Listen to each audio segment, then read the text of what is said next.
At the time, I was a very young child being an 11-year-old girl, and when I started the new school year, it wasn't far from my house being a 5-minute walk, and a girl, 10-year-old, came to school one day. And I had let my cat out my house before walking to school now. As much as I was young, I still knew that I owned, took care of, and loved my cat. You'll call him Simba from now because it's his name. So I'm lining up at the doors to get into school, and I was stroking my cat before going in, and I hear the girl behind me go, "Sylvia," my name. "Do you like my cat? She's so fluffy," and I knew she's lying as Simba is a boy. I immediately say, "It's not your cat," and she looks at me like I just said the sun is fake and yells, "No, he's my cat. I'll prove it by his collar." But my mom didn't like animals having stuff forced on their necks with it looking uncomfortable, so as she's kneeling to show his neck, there's nothing there. Oh, the legendary realization that she's been caught well? What collar? I thought that was the end of it. Nope, in school, she started spreading a little lie, her words, saying I stole her cat, Mrs. Oreo, and was hurting him. My cat was male. Next day, I was stroking Simba, and she says, "Sylvia, I want my cat back," dramatically goes onto her knees as if I had shot her and grabbed Simba. Extra context, he hates being carried so instantly, he chomps down onto her, and as she lifted and threw him, and I yelled as loud as I could at her. In French, I knew nobody would get mad if they couldn't understand what I'm saying, so I slurred at her, called her a liar and stupid in French. No, it's not my native language, but I use Duolingo. She demanded knowing what I said. My little brother was oblivious as he just came. He was slow and had heavy books. I asked him to prove the cat was ours, and we had rescued him. "Is this cat ours?" My brother looked weird at me, said yes, and she snapped. The kid started crying loudly. No one understood what she was saying as she was crying, sobbing. Later, I found out she got her lunch breaks taken, and she told me she meant her neighbor. Sure, honey. On a property with a beautiful lawn, it came with a side garden running along the fence bordering the sidewalk, full of herbs like mint, lavender, and oregano, some small carrots and other stuff. Quickly learned that several older ladies in the neighborhood felt entitled to my garden. They were reaching through the fence posts up to their shoulders, going as far as their arm could reach, grabbing what they could and filling their plastic bags. They would wait till someone was out of the house or early in the morning to make their grab and run, so they were well aware they were in the wrong. Just knowing they were doing this whenever we were out of the house made my skin crawl. So I ripped out the garden. Less work for me now. It honestly became too much work and messy to have, but it wasn't a big deal, and there was plenty of it to go around. I hate gardening, so it was a relief to get rid of it. I also didn't like that the garden had become an invitation for thieving grannies to intrude on my property. I was planning on removing the garden eventually, but was not in a rush and didn't care enough. They just accelerated my plans to get rid of it all by fueling me with spite. If only they had asked and introduced themselves, I probably would have kept it a little longer. Edit.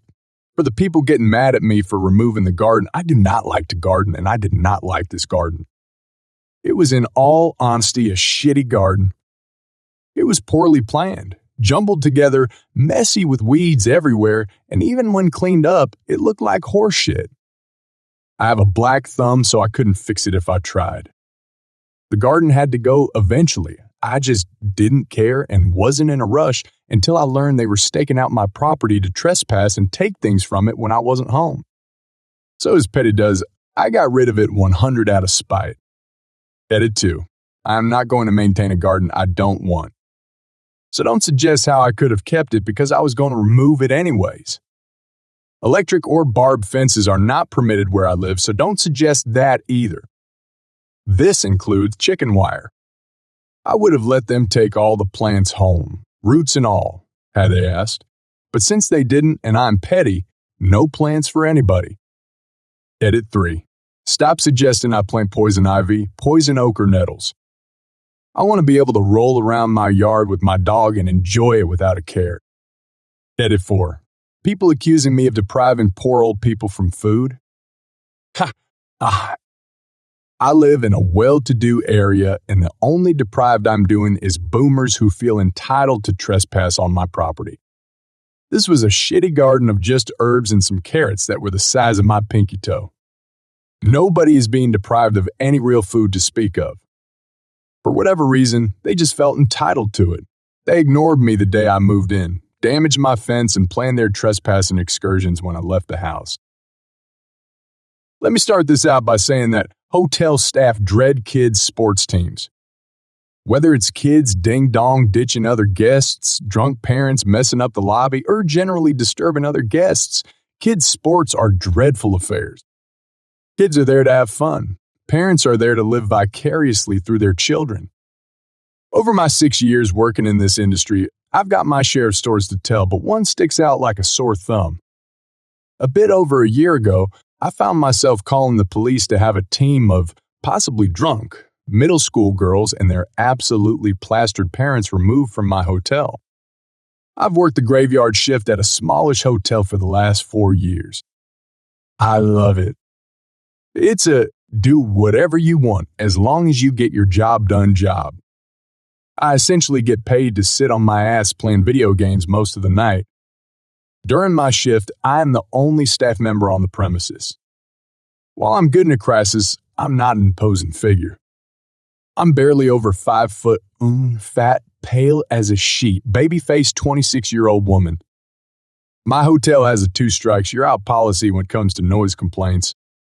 Doesn't matter who you are or what you're doing. I've kicked guests out for fucking too loudly. If we get 2 noise complaints about you, you're out. If you refuse to leave, I will call the police to remove you. We also have a 10 p.m. curfew for children. They can't be outside of their room without a parent. On the night in question, we were hosting several middle school girls' hockey teams for a tournament. While most of the kids were in bed, there was a group of girls who were wandering the first floor lobby area. When I told them they needed to be in their rooms, they pointed to a group of adults drinking in the lobby and said they were their parents. I went back to my work and thought nothing of it. A little while later, I was on my way to deliver something to a guest when the girls joined me in the elevator, chatting loudly. When I warned them about our noise complaint policy, they just laughed at me. I knew I would be kicking them out when I saw one of them waving to the security camera while I was in the back office. A little while and one noise complaint after that. The girls walked through the lobby with one of their dads, and I warned them that I'd have to kick them out if I got another noise complaint. I'd be kicking them out. He laughs. Their parents in the lobby tell me they have no idea who those girls were. One of them comments that he thinks the girls might be drunk. Bear in mind, these girls are only 12, 13. I've done housekeeping. Parents have no problem with leaving booze out in the room they're sharing with their kids. Not long after comes the death knell, the second noise complaint. I grab my phone and head up. Get to the room and it's just the 6 girls and no parents.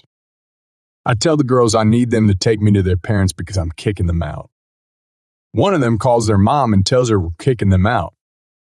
I've dialed 911 and I'm on the phone with an operator who tells me to walk away from the situation.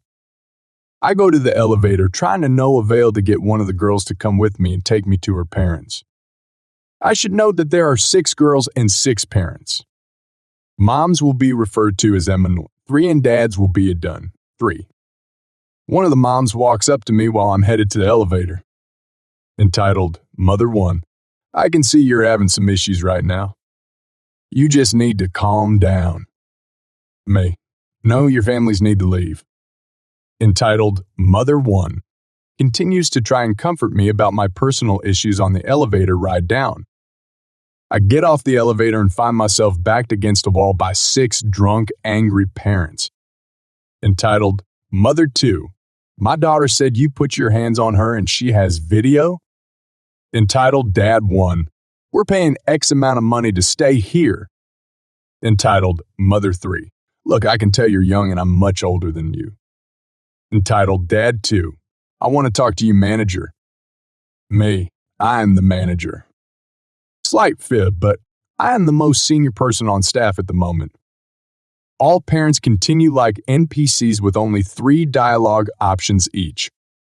Now that one of them thinks I put my hands on her child, I'm scared shitless I'll get hurt if I make a wrong move. I eventually managed to slide along the wall and have clear path to the front desk. Bolt to the back office, lock the door, and wait for the cops to arrive. 2 officers arrive. One comes to the back office and I give him a rundown of the night.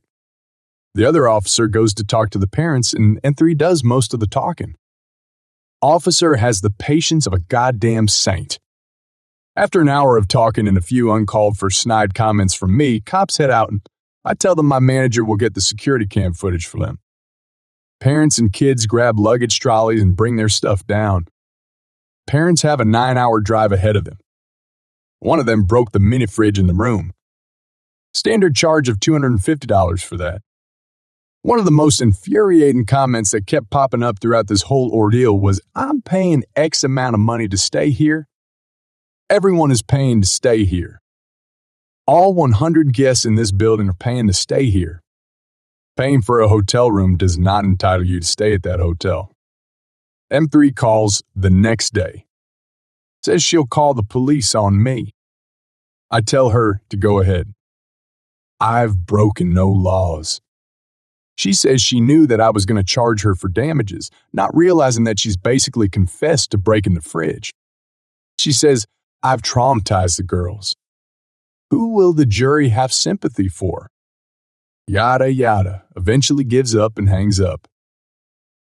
Several years ago, Mom was a brand new flight attendant, her dream job. She was heading to her gate, excited for her first ever flight as an attendant when she got stopped by our villain, Karen. The conversation went roughly as follows. Karen, excuse me. Mom, how may I help you? Karen, I need you to upgrade us to first class. Mom, oh, I'm sorry, but you'll need to talk to the gate agent. I'm a flight attendant. Mom could understand Karen's confusion because gate agents and flight attendants wear the same uniform. However, they're completely different departments. A gate agent can't do what a flight attendant can do and vice versa. Karen, I don't care. You're going to upgrade me to first class. Poking Mom in the chest, right? Fucking.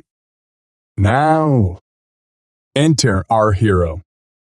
Stepdad, who just so happened to be the captain of Mom's flight, was getting some coffee at a nearby shop and he overhears Karen's entitled rant. He comes up. Stepdad, what seems to be the problem, man? Karen, finally. I'm Karen and I need to be put in first class on flight 123. Stepdad, that's my flight. I'll speak to the gate agent after you apologize to my flight attendant for your entitled behavior or I'll have you kicked off my flight. Now, most people would agree to do this. But as you can probably guess, Karen isn't one of them. Instead, Karen then does the stupidest thing you can imagine. She tries to punch Stepdad in the face. What Karen and Mom didn't know is that Stepdad is a Navy veteran who used to train fighter pilots and is in good shape. The next thing Mom knows, Stepdad has twisted Karen around, had her arms pinned behind her back and called for security. The flight ends up being late because Mom and Stepdad were given statements and agreeing to press charges. Karen ended up getting pressed with assault charges and getting banned from the airline. That evening, once everyone finishes up, Stepdad comes up to Mom. Again, the conversation went like this. Stepdad, hey, I want to apologize for that. I heard you're brand new, and I hope that hasn't scared you off from your job. Mom, nah, I have 2 kids. It takes more than that to scare me. Stepdad, still, I want to make it up to you.